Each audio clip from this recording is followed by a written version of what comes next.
What is up, everybody? You are watching Jim Bird TV. I am your host, Jackson, and welcome to episode 9 of our Portugal series in Empire 2 Total War. Thank you so much for watching as we enter the summer of 1702 and take a look at what Portugal has going on. Now, we're coming off some challenging victories, but some victories nonetheless. We've had the advantage on the battlefield by far. The real challenge for us has been keeping our economy stable, with trade routes being raided, ports being blockaded, in India as well as Europe being forced to have our fleets off of trade zones for extended periods of time. It's been challenging, but we've managed to stay afloat mostly by defeating and then selling off enemy fleets, which has been getting us by, but it's not what we want to rely on for our economy to be in the green. So what we're looking to do is change the conditions that we're facing, eliminate threats to that stability. Now, there are different ways to do that, and I do try a diplomatic route here with the Dutch, and I struggle a little bit. I have to fight with the menu because there's a bug in the offer technology menu. You can see the military technologies initially when you open the menu, but if you click to one of the other tabs, like the industry or the Enlightenment, then you can't access the military technologies again. It's odd, but I navigated it nonetheless. I put up with the inconvenience to try to strike a deal with the Dutch. A genuine deal, made in good faith. Now, I didn't want to offer them something too valuable, like some of these naval technologies. Especially with them being primarily a naval power, I don't really want to be boosting their navy. But they're not interested in peace, regardless. So I just, wanted it to be known that I made a genuine effort. And they weren't having it. Like I said, there are many ways to change the conditions that we are facing. And that is what this episode is going to be about. Now, in this section here, I'm looking over the situation in India, going through everything, making sure there's nothing that really needs my attention. I've got a little bit of money left over here on this turn. I would like to sit on it, just bank that for next turn.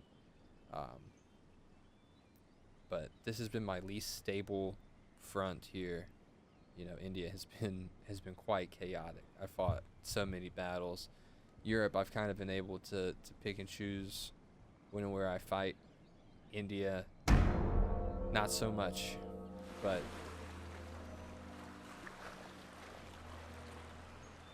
off we go, ending that turn.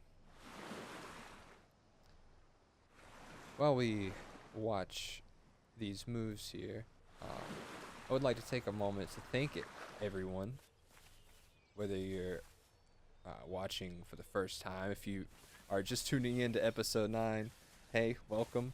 There's 8 more episodes. Go check them out. If you've been here, that's amazing. I really appreciate that. It's really cool to see the channel at 50 subscribers, over 50 subscribers now.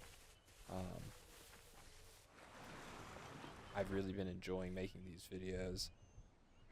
It's really cool, really exciting to see people enjoying them.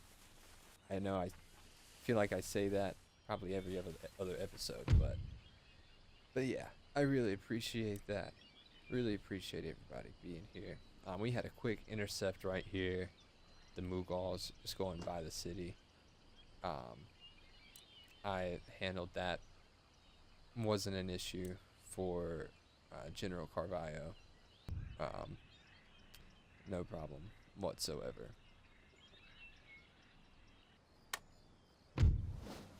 Alright, Now the French are raiding us over in the Straits of Madagascar, which is unfortunate. As you can see, our treasury, we did absorb our losses that turn, but even with the 5,000 gold that we had in our treasury, we're down under 2,000. Naturally, the new city we have in India is not happy about being our city now. But our fleet here has arrived off the coast of Brazil and has spotted their first target here. The Spanish trade fleets. It's about half size. Well, I guess not quite. That's not quite half size. That's about a third of a fleet there. Yeah.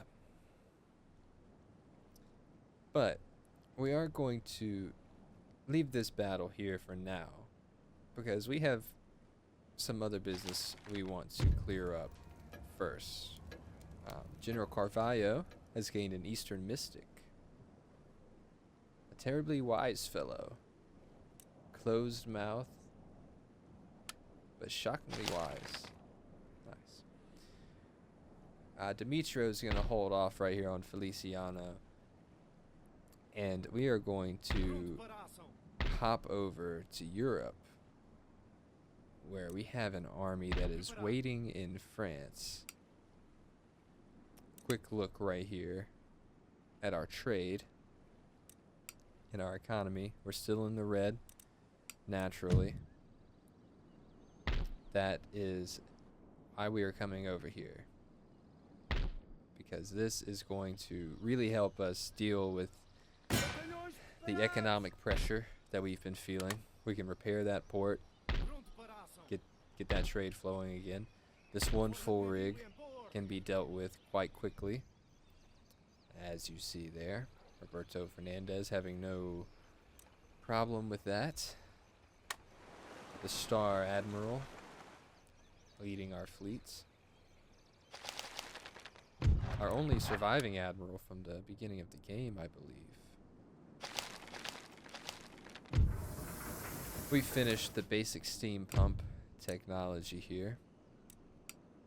So, taking a look in Salamanca.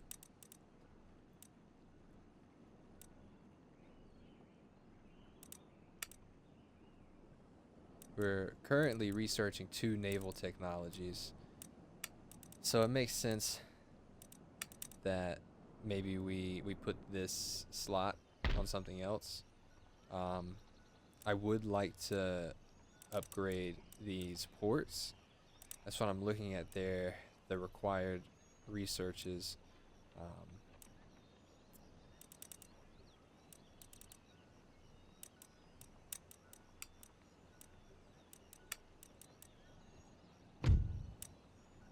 Right now, I'm researching coke blast furnace, which is pretty good.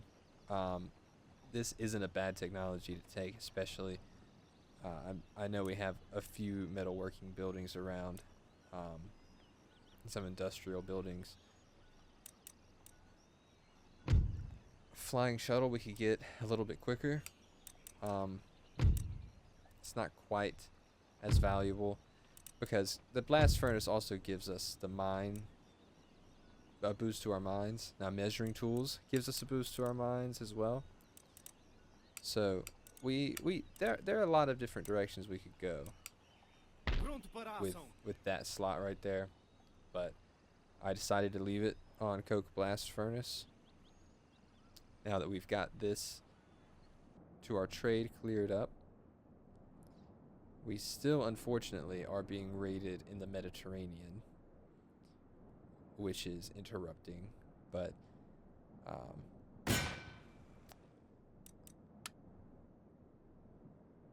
I am now going to put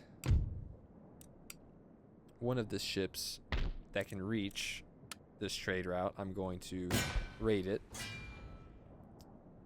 which isn't really going to do much for my economy. I am going to put a couple more ships here,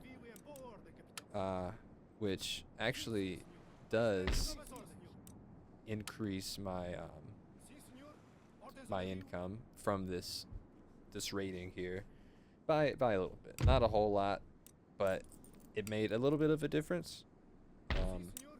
And it's taking money from my enemies. So I split my fleet here.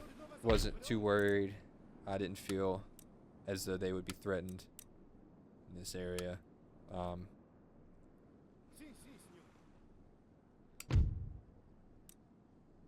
So we probably got about 600 in income, approximately.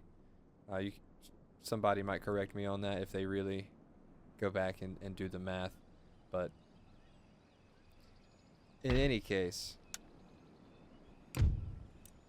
right now,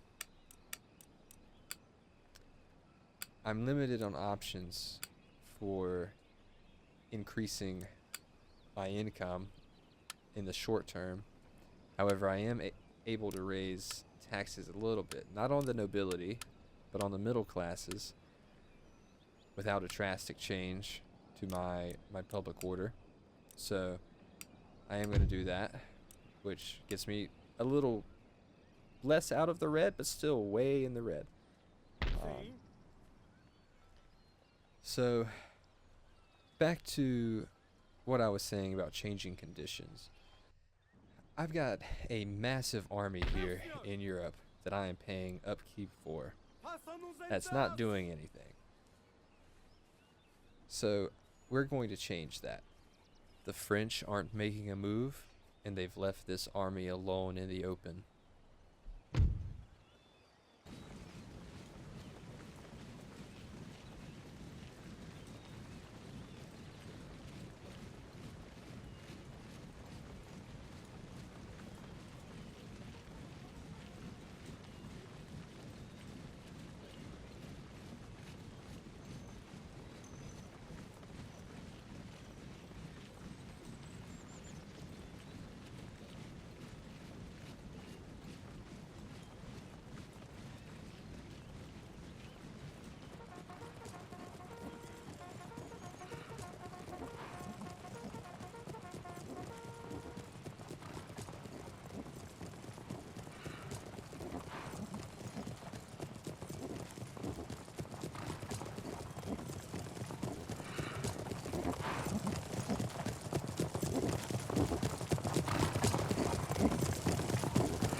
And that is the first blow struck against the French on their own soil in Europe.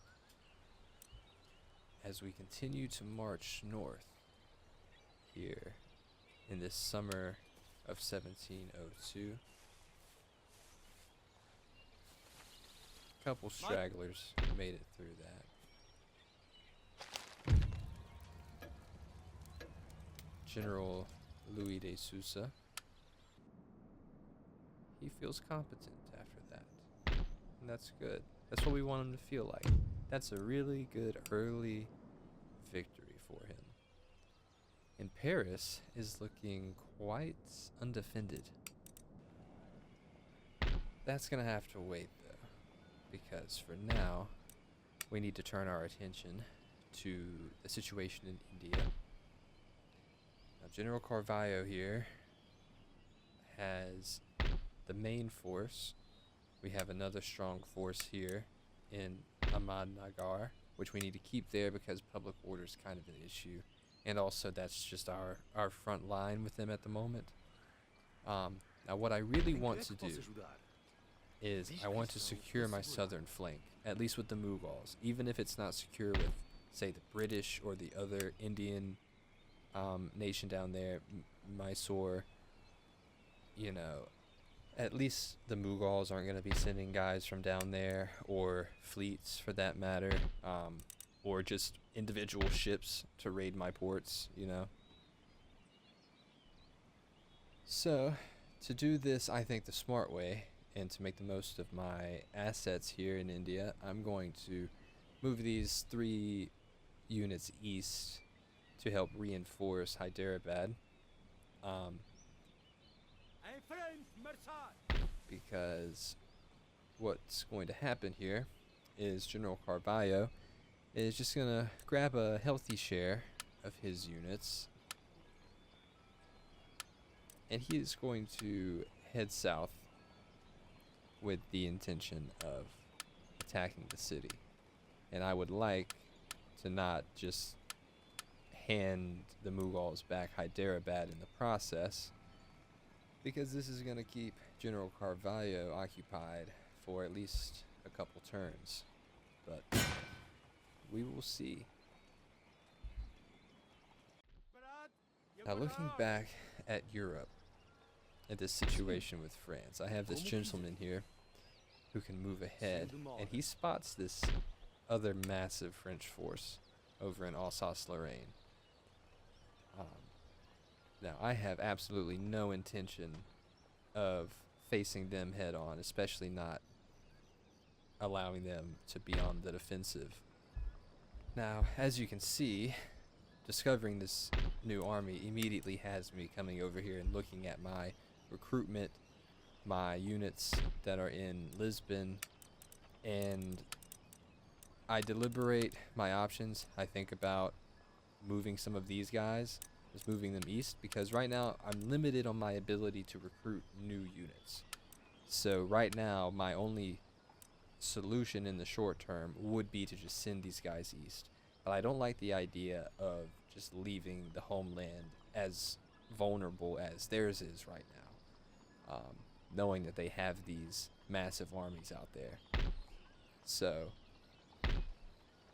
at the moment, my hands are kind of tied.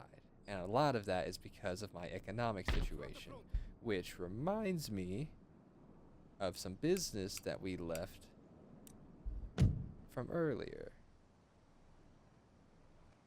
Before I hop in this battle, though, I do take a quick look at my trade income, just so I have a reference for what it looks like after this battle.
another fantastic victory for the Portuguese Navy.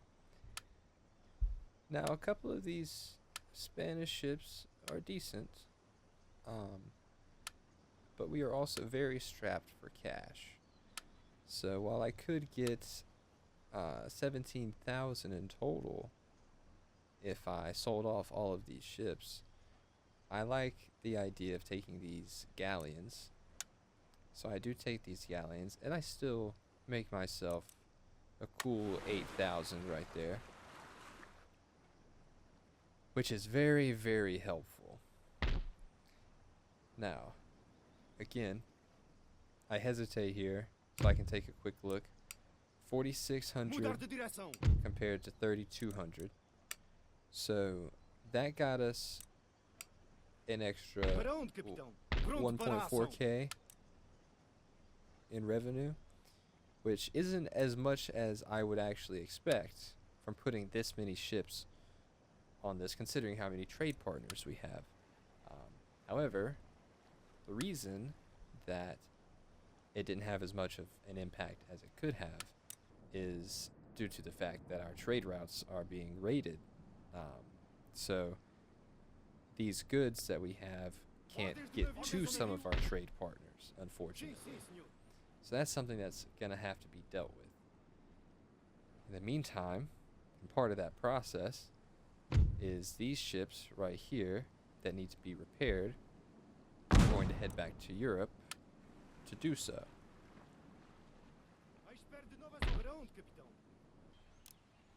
Now, this new cash in my treasury can really serve to ease some, uncertainty I may have about our lines in India.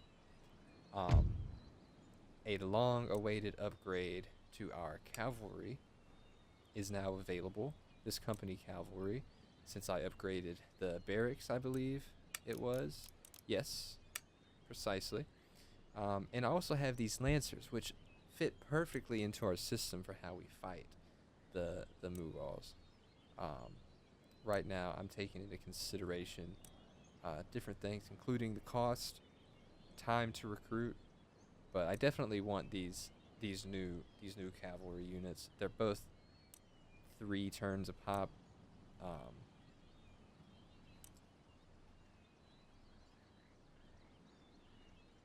I think I like the Lancers. I really like the Lancers better. Feels like they serve the purpose, precisely. To a T. To a T. Now, also, thanks to this extra cash that we have, we can invest a little bit into India. Ceylon, to be exact, getting those craft workshops. Now, we are ending the turn still in the red, a few grand. However, thanks to the Spanish, we are able to absorb that a bit here. And skate by for another turn. So off we go. Onward. I think this is going to take us into 1703. I could be mistaken. This might just be a new season, 1702. But we'll see. We will certainly see.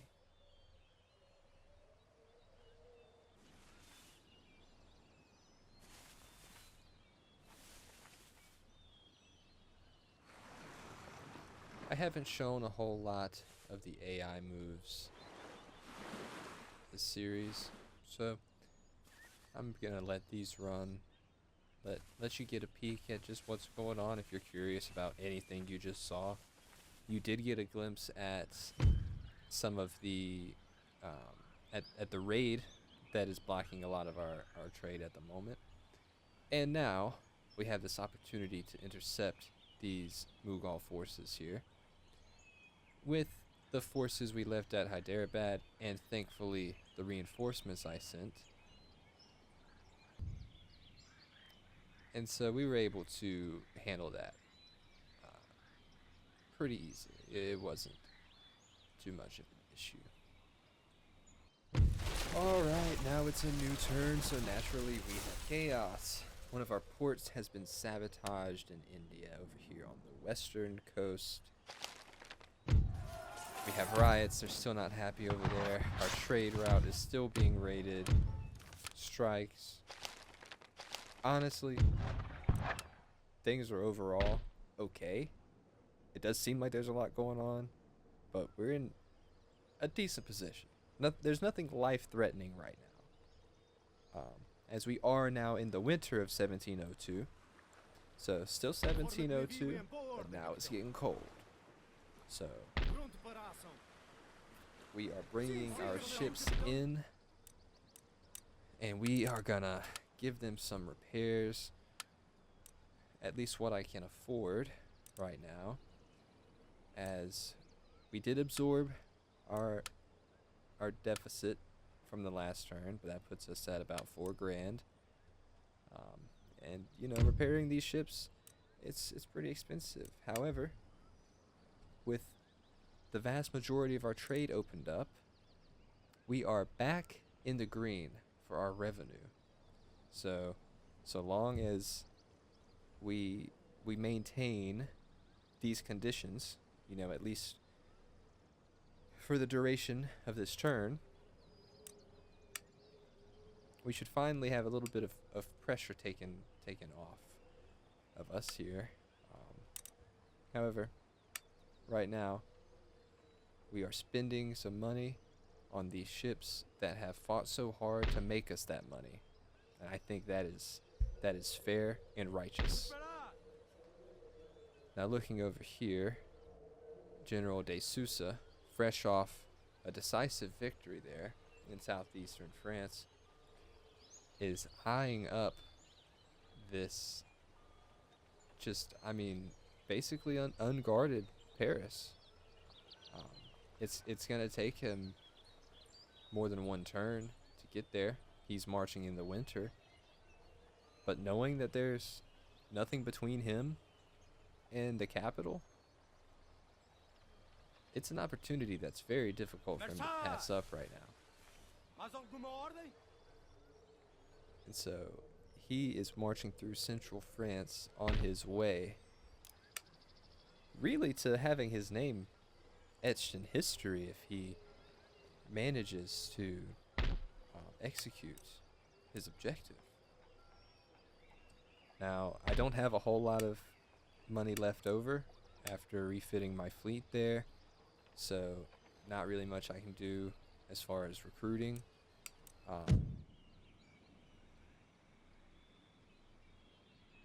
The Mughals, as you can see, up to their usual antics, just scattered groups of just a handful of guys. But before you know it, you know, those groups up there are one massive group, and it's a problem. But Hyderabad is reinforced. General Carvalho is knocking on the door of Karnataka. Our cavalry, one turn closer to being recruited. I do have enough that I can justify throwing out one of those cheap units of sepoys. And you'll notice I was just looking at one I had just sitting in that port over there in Western India. That's just a good idea, you know, a good practice. In these campaigns, the AI will just send one ship or one unit to just knock out your port for a turn. And especially in a game like this, you know, with how unstable my economy has been, that's why my economy's been so unstable. So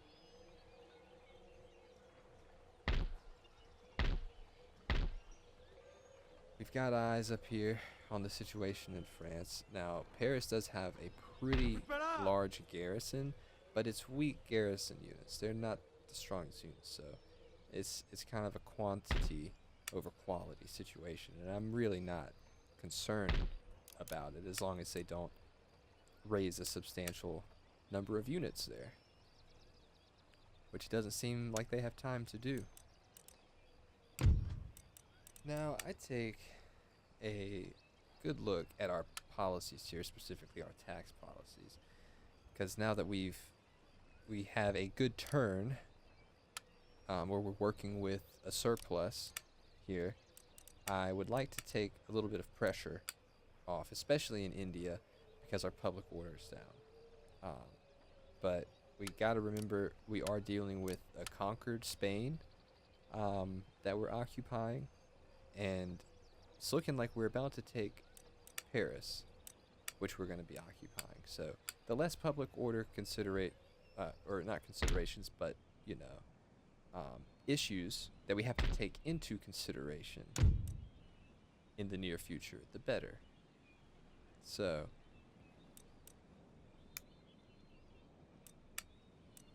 I believe we play around with the idea of exempting regions from tax. I do this sometimes, especially if our trade was completely booming. I would probably do this with more than one province, but I do leave Hyderabad exempted from tax, just to keep them in a good mood, because I don't need them deciding now is when they get tired of me being around.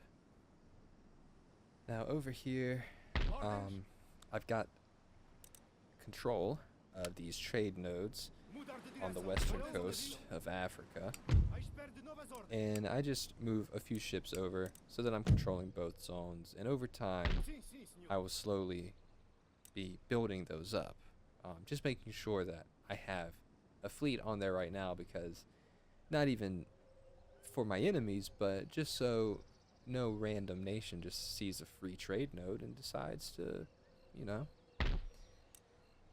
get onto it. Now, these are the culprits here that have been disrupting a lot of our trade. And as you can see, a lot of my income this turn is actually coming from raiding this trade route right here specifically. So I would like to move this fleet away from that Ottoman fleet, but we want to keep them on this trade route here, because that's keeping our economy a little further into the green, which we would like. Now I'm just taking account of all of my fleets here, evaluating if they get reassigned. Is that problematic? Because I have an idea for how I would like to execute this offensive on Karnataka. Now, I did not have that idea yet when I clicked and made this move, sending them to the East Indies. However, that did just put them in the perfect position to do what I end up doing. Because in Ceylon, which is relatively safe, not under any direct threat right now, I just have a good little force sitting right here of some fresh units, which General Carvalho could really use in the siege. And they need some transports to get there. So that fleet is going to be carrying some reinforcements over for General Carvalho.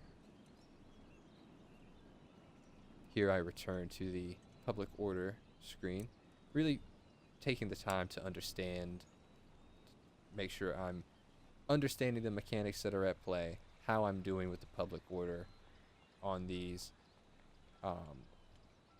cities that I'm taking, especially in India.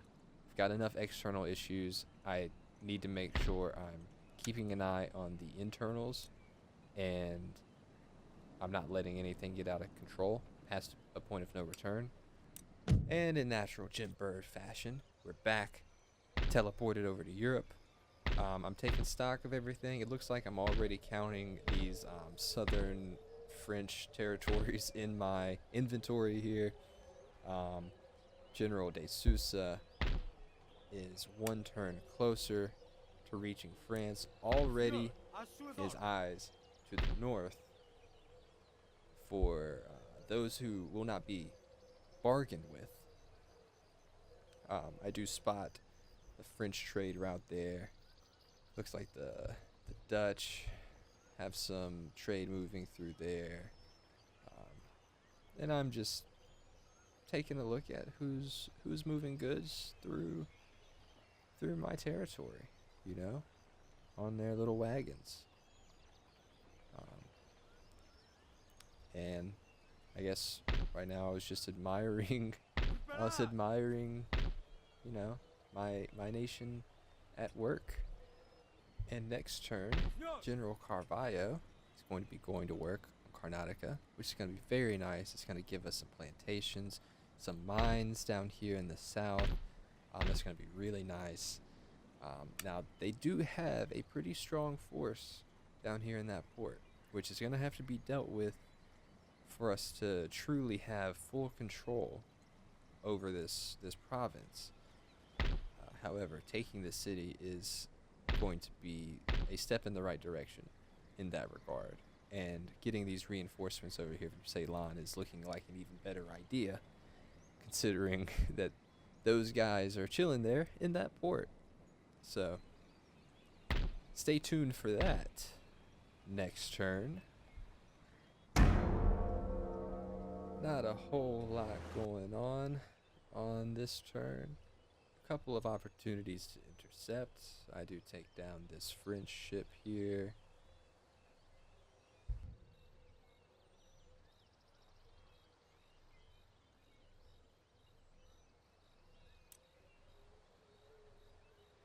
And I take the 2 grand.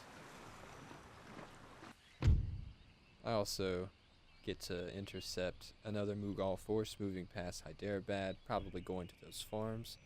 We take care of them.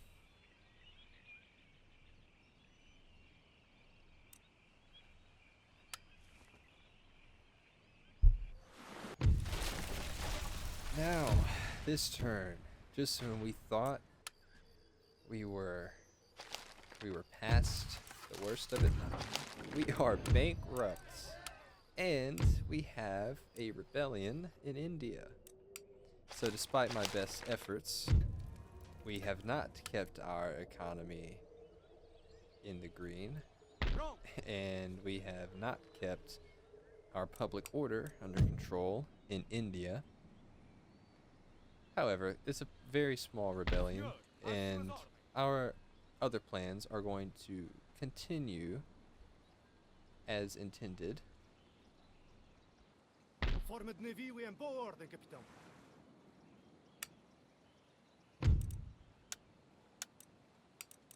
Tropas em frente. Ordens do navio recebidas. Tropas alto.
according to plan. Only 50 men lost in that battle for General Carvalho. Perhaps some of his best work. Now, we're still in the red, which prompts me to revisit some of this tax policy. Also, that army is on the move, so unfortunately, not really getting a break on any front of this campaign right now. But that is okay. That's why we play. Meanwhile, in France, the time has almost come. Tropas para a batalha! General de Sousa was just one more week. If they would have started conditioning 1 week earlier this season, they would have been to Paris on this turn. But they didn't. They slacked. So we gotta wait one more turn. However, Portugal is bankrupt, and we gotta figure that out. One thing we can do here is come over here to southern Spain, grab this fleet, because there is a French ship over here. I believe it's just one ship by itself. Yep. And we just take care of that really quick. Free up that port. Hopefully that eases a little bit of the pressure off of our economy, but as you can see, our trade route is still getting raided right there. However, we're back in the green for income next turn.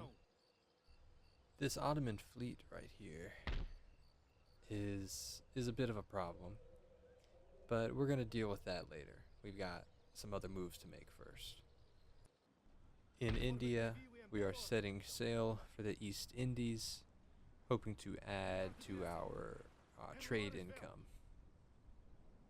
Also going to invest some of this gold we have left over into repairing these farms and plantations out here that have been damaged by the Mughals, their raids, and of course the city still recovering from the siege. But on that note, we are sending this turn on as the rebels raid another farm in India. But we are getting straight to the point here and marching on Paris.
Paris is under Portuguese control.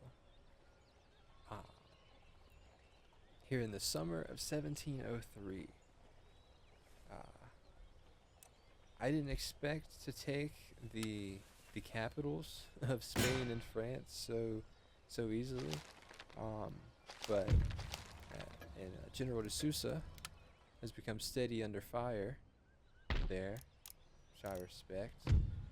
All these buildings damaged, of course. We'll get them repaired as we have the funds. But it's not said and done here in Europe. The French still have some very strong armies. There's obviously still some fleets out there. The Dutch are still out and about there. Nobody can really be trusted at the end of the day in this campaign, it seems. So very interested to see where things go from here. That is going to do it for episode 9. Thank you so much for watching. If you've been here since episode 1, my goodness, thank you so much. You're amazing. If you've only seen part of this series, you are as well. I'm very excited to see what the future holds. Not only for this series, but also for the channel. This is really cool, having a lot of fun. Anyway, thank you for being here. As always, I'm your humble host, Jackson, and you have been watching Jimbird TV.